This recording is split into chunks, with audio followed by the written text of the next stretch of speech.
Sebastian didn't know how long he'd been buried. Seconds? Minutes? Time had fractured. The weight of the snow pressed against his chest like stone, unmoving. Was he still alive? Or just remembering what it felt like to be? He was the first to emerge from the snow, dragging his body out of the powdery white mass. Disoriented and breathless, he scanned the frozen landscape. No one was in sight, not even Dane or Adrian. Panic twisted in his chest. "Dane! Adrian!" he shouted, his voice echoing against the mountains. "Where are you?" Frantic, he stumbled through the snow, yelling their names over and over. His cries stirred the others. Slowly, one by one, hands began breaking through the surface. A single arm reached out from beneath the snow. Sebastian ran to it, grabbed the wrist, and pulled with everything he had. A soldier emerged, dazed, but alive. It wasn't one of his friends, but he felt a flicker of hope. Then more survivors surfaced, crawling from the icy tomb. Among them, Dane, shivering, but safe. "Where's Adrian?" Dane asked urgently, eyes already scanning the terrain. They didn't need to speak further. Both of them knew that each passing second lessened Adrian's chance of survival. It had already been 5 minutes since the avalanche. Sebastian dropped to his knees and dug with his bare hands, tearing at the snow. Every patch he uncovered and found empty sent another jolt of fear through his chest.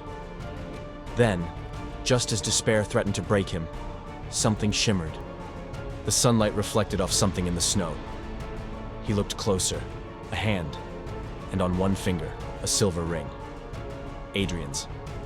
"Here, help!" Sebastian shouted. Soldiers rushed to his side, digging with desperate hands. Within moments, they exposed a motionless body.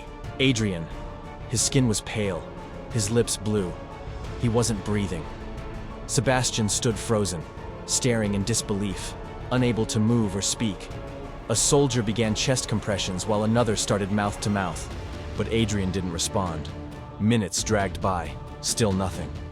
"I think it's too late," one of the soldiers said, looking to Sebastian. "He's already gone." Sebastian stared at Adrian's lifeless face, unable to breathe. For a moment, time fractured, and he saw him as he had the first time they met. Standing in the academy courtyard, arms crossed awkwardly, sun in his eyes, flashing that warm, crooked smile that made him seem invincible to loneliness.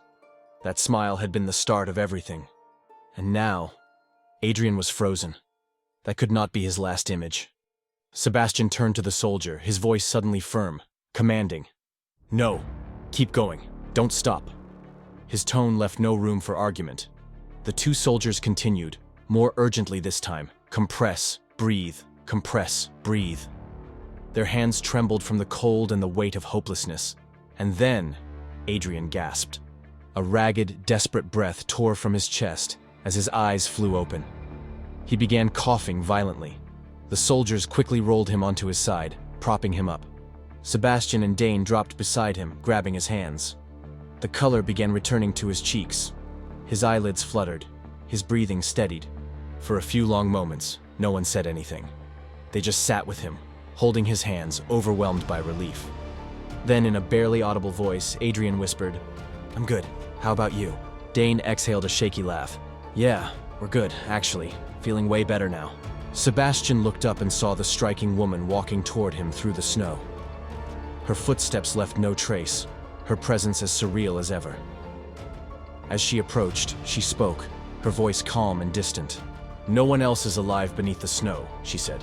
"You must continue, or your species will lose its only chance at survival." Sebastian, still on his knees, pleaded with her. "We can't. We have no strength left. Please, let us rest."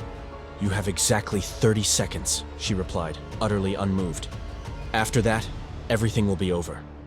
With great effort, Sebastian reached for Adrian's arm. Dane mirrored the motion. Together, they lifted him, draping his arms over their shoulders. Sebastian turned to the surviving soldiers, many bruised, bloodied, limping. "Get up," he said, voice rough but steady. "We keep moving." More than half the soldiers had been lost to the avalanche. Those who remained bore broken bones, torn ligaments, and frostbitten skin. But they rose. Dane glanced at their ranks, what little remained. His eyes swept from the limping line of survivors to the faint scar above Sebastian's brow, then to Adrian's pale, shivering face. He lifted his gaze to the horizon, endless and unchanged. Still white, still infinite. "Let's make it," he said, quiet but resolute. Sebastian turned to him, eyes heavy. He looked toward the horizon, then back at Dane. A tired smile cracked his face. "I trust you." They walked. For hours, for days, for eternity. It made no difference. Time had unraveled. Their bodies were hollowed out, their minds splintered. Yet they moved. Not because they believed in salvation, but because survival had become their only language. The three stayed together, supporting one another in silence. The rest of the world had faded. There was no past, no destination, only each other. The horizon remained unchanged, an endless void of white. They walked through it, as if inside a dream or a memory too painful to abandon. At first, small groups whispered encouragement to each other, sharing glances of solidarity. But the cold claimed them one by one. Some collapsed soundlessly. Others cried out before their bodies gave in. The injured dragged themselves as far as they could until even that became impossible. Sebastian did what he could, forcing limbs to move with the last flickers of his power. But even he could not keep dying flames from going out. He felt their minds dim and disappear, beyond his reach. Then 5 remained. Then 3.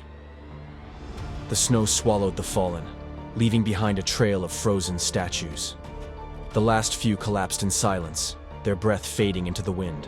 When Sebastian, Dane, and Adrian realized they were the only ones left, they had no tears, no strength to grieve. They didn't look back. They couldn't. Survival was all they had left. The silence thickened with every step. No more voices, no more pain.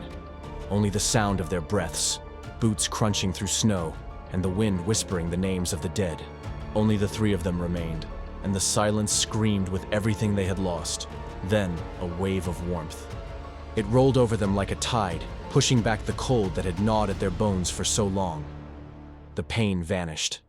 The exhaustion dissolved. A strange peace settled into their limbs.